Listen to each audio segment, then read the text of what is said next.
Hey, that's the way I always be, man. This is February the 6th or 7th. It's Tuesday. That's a pretty day out here. There's the old Blue Ridge Mountains. It's this old video out. I hope old hillbilly Earl maybe gets a hold of it and watch it. Tell old Earl that, tell him Jesus loves him too. Tell him he's got a brother over here that loves him too. Yes, sir. I like old Earl. He's got a few good old things going on for himself. I could get up with him and meet with him one time. I've got to meet some of the big names. One of my mentors, Bob Benny. I met him 2 or 3 times. Actually, there's some of them old cold Benny bees, as old hillbilly girl calls them. And I got 3 or 4 boxes down there. I mingle in with them. We're trying to stay straight Caucasian stock too. They're a little on the gummy side, but they brood down a little small there in the winter, and seem like they don't eat you out of house and home. And then right now we just started putting little feed out today. We started with a little bit of patty. We took our patties this year, and they've been eating them up good. I took old hillbilly Earl. We busted up some of that peppermint like he does, real fine powder though. And we mixed it in with all of our patty enough, and I ain't seen no bugs, and they've been eating it good, so that's a good thing, you know. We're gonna try a little something else out with some more of that peppermint extract that he was doing. We got another little plan of attack that might be something that's gonna work good. I don't want to get it where it's getting up into my honey stores, you know, resonating any kind of smell or anything. I try to keep my honey in one playing field. But anyway, if Earl, if you get this, if I happen to catch this thing, Earl, you give me a call. You know, I'd like to talk at you sometime. I know we'll get together eventually somewhere down the road.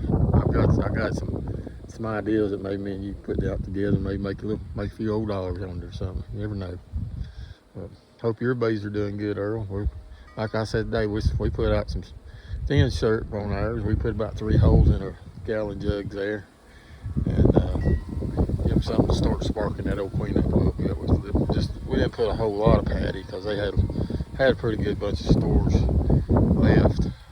It was still pretty heavy, but we still want to, you know, we're starting to promote a little patty and then see how they're doing. We use these. I use these feeders down here. That big old feeder right there. You can see them going in it right now. We might walk down there and look at that and see how it works. I like the dry substitute men late pollen pro. To me, you don't have to worry about them old bugs as bad.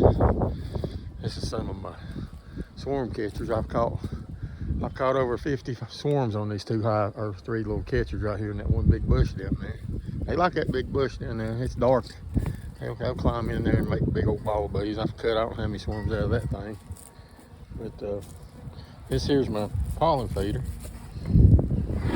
Get you an idea of what they're doing. That way you can keep it. I put them cages on there so you can't ever get no rats in there or anything. They go on down in there and they've been cleaning it out. So yeah, it's pretty sight. When I see them start taking that in, I go ahead and put a little bit of wetness on them to get them started sparking them up a little bit. I'll do that for a couple of weeks, and we can get them sort of heavy there coming into March. Then we'll split them out and push them down, try to get a couple of things of pollen in the bottom, about 4 or 5 racks of brood down in there, and then we'll feed them one more time, and then we'll put that double back on top of them, and we'll let them go ahead and pull that out. And then we'll split off them top hives, and that'll cut them down enough to where they won't swarm out, and then they'll have a good force of bees for the honey flow. We done 2,500 jars last year, and I feel like that was a pretty good year for my little bee yard here. So we're learning a lot of different things. I learned a lot of things from Bob. Bob went out there to Tennessee to make that guy Dick Brickner or something.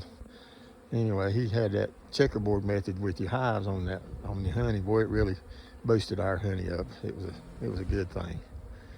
So everything, you know, you pick up little tidbits of stuff everywhere to help you be a better beekeeper.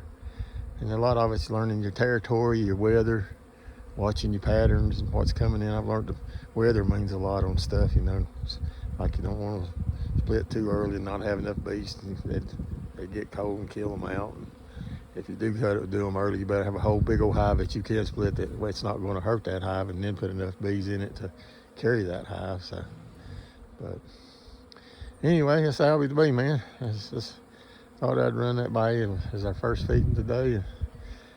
Pretty exciting day today. Yeah, we got another bee yard down yonder. I don't know if you can see you can see some of the tops down through yonder. We're running 40 down yonder in that yard. We're gonna try to run her up to about maybe 200 again this year. That's all I can do. Is I'm by myself trying to do this stuff, and I'm working full-time jobs too. So I'm up in the 60s and been going through a lot of medical things. Like I had a back surgery where I had a disc blowout and it had grown into my spinal cord, and then I had to do a aortic aneurysm surgery back late November and starting of December. So it had been a couple months ago. They had to go and get that thing out. They said about the size of a softball or so. It's a big old thing. But the Lord's kept me around, give me life another day and sustain me. And I have to give him thanks for every day for letting me just see this world one more day, you know. All right, this is Always Be Man signing off. Let's all have a good day. Lord bless and keep you all. See you.